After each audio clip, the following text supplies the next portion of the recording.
Welcome back, baseball fans. Welcome to another episode of the Vintage Vegas 9 Ball, coming to you from Las Vegas, Nevada. It's a beautiful day here at the beginning of March in 2026. It's beautiful, sunny, 70 degrees outside. I know recently the Northeast has been really hammered with some terrible snowstorms, but it's not that way here in Vegas. It's beautiful, sunny, and comfortable. And without further ado, let's get to the Vintage Vegas 9 Ball for the day. First card is a Frank White. And Frank White was a longtime second baseman for the Royals, several-time All-Star. And I love to look at this card with the blue, baby blue at the bottom, which matches his uniform. And I think the Royals were the first team to wear those baby blues. And the Cardinals and other teams would adopt it after that. But a great-looking shot of Frank White. And I love the colors of this card, the yellow on top, the baby blue on the bottom, and the pink lettering. A beautiful-looking card. And several-time All-Star Frank White. And for whatever reason, Frank White always reminds me of the lead singer of the Pixies in the late 80s and early 90s, Frank Black.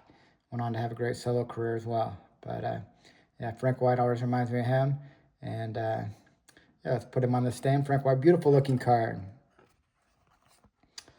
The next card is Charles Johnson, and this is a great look of him with the old-school catching mask on. That looks like the umpiring mask. Now, of course, today everybody wears the hockey-style mask, but when I was growing up, these are the type of masks that everybody used. And Charles Johnson, in the early 90s, was, I believe, the first overall pick for the Marlins franchise. And he would go on and help them win a world championship in the late 90s, 1997, I believe, the Marlins won their first championship, just a few years after really becoming a franchise. And Charles Johnson was a big part of that. Great defender and had some power. And all-star caliber catcher. And he'd go on to play for several teams, the Dodgers, I believe, the White Sox, among others.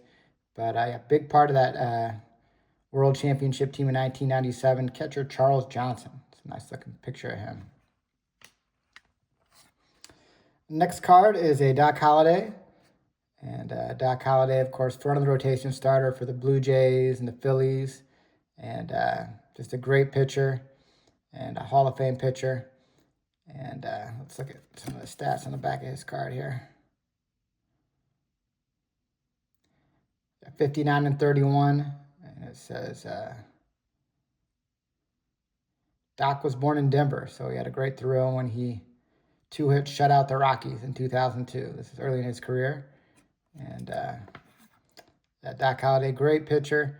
Unfortunately, struggled with some alcohol and drug problems throughout his career.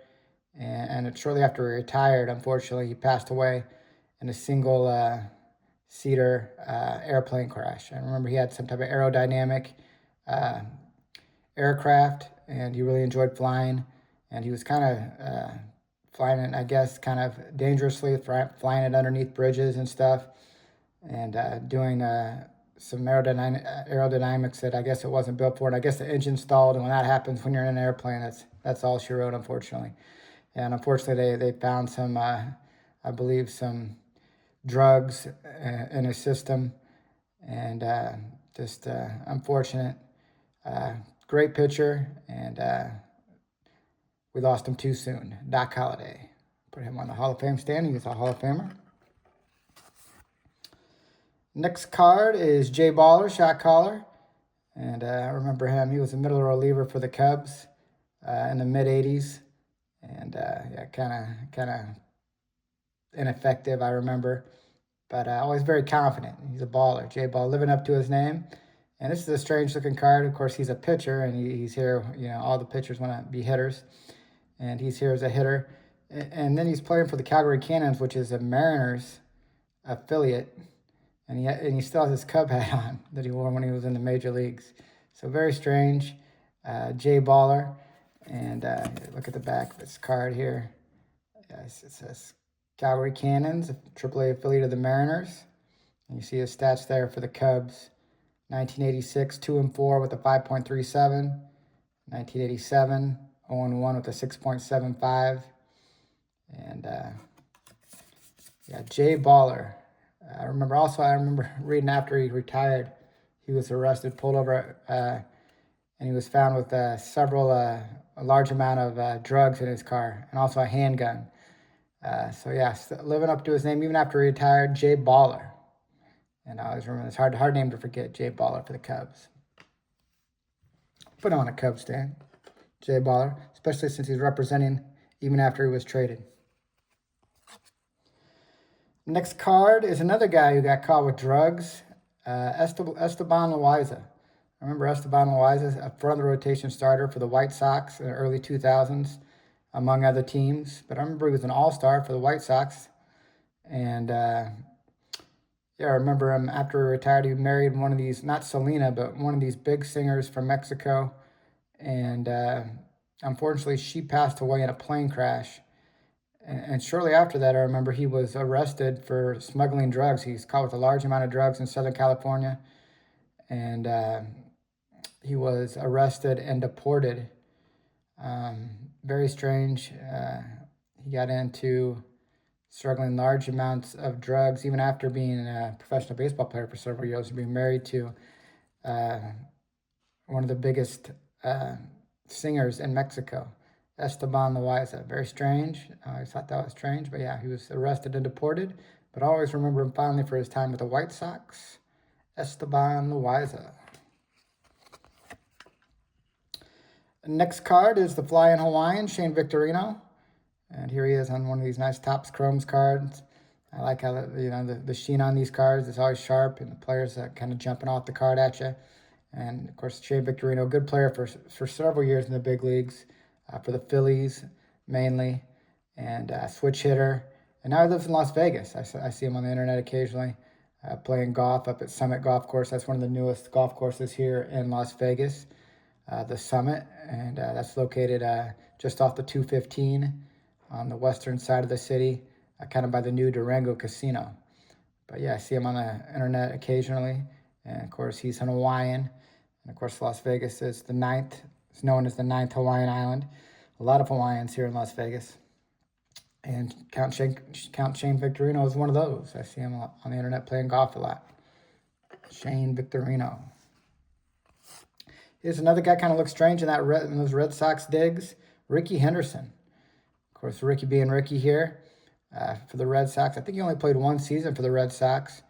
But he was able to get his 3,000th hit, I believe, with the Red Sox. If you look at the stats down here, in 01 with the Red Sox, he hit 8 home runs, stole 25 bases in limited duty. But you see his career totals, 3,000, right on the nose on the hits. And yeah, Ricky, great player, mainly with the A's and the Yankees. But played for several teams, Padres, Mariners, Blue Jays.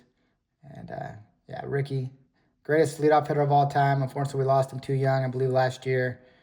And yeah, Ricky, one of my favorite players growing up. We'll put him on a Hall of Fame stand. Next card is a Rod Scurry, another guy we lost too young. He was in Nevada, out of Sparks, Nevada, up by Reno. And unfortunately, he was one of those guys mentioned in those Pittsburgh drug trials. And here he is standing about titty high, looks like. And yeah, unfortunately, during those drug trials, it was mentioned that he left the ballpark during the middle of a game to go on a drug run and returned. And yeah, just had a real problem. And unfortunately, after he retired, he had called 911. He said that he had snakes all over his house and snakes all over his body. And he must have been high on something. And when the cops came, somehow he ended up passing away. He had some type of arrest or a reaction when they were trying to arrest him, and passed away at a young age. Just one of these guys, big time talent here in Nevada, but just got caught up in that drug trade. And here he is on this card. Beautiful looking card. Here he is standing about titty high for the Pirates. And speaking of standing, here's Terry Blocker. Terry Blocker's the guy you don't want to take to the bar with you on Friday night. You never want to take a blocker with you to the bar. And especially not Terry Blocker. You can see him here. He kind of has that scowl on his face. Very serious. And not the type of guy that's going to have a good time on a Friday night. And yeah, Terry, he was just kind of a fifth outfielder type for the Braves. And didn't hang around too long. But he's looking sharp here with his batting gloves, Franklin batting gloves, sweatbands, and undershirt. Beautiful looking card of Terry Blocker, your 5th outfielder for the Braves. And that'll wrap it up today for the Vintage Vegas 9 Ball. We appreciate you guys watching. Hope you're all having a good start to your March here. And take care and God bless.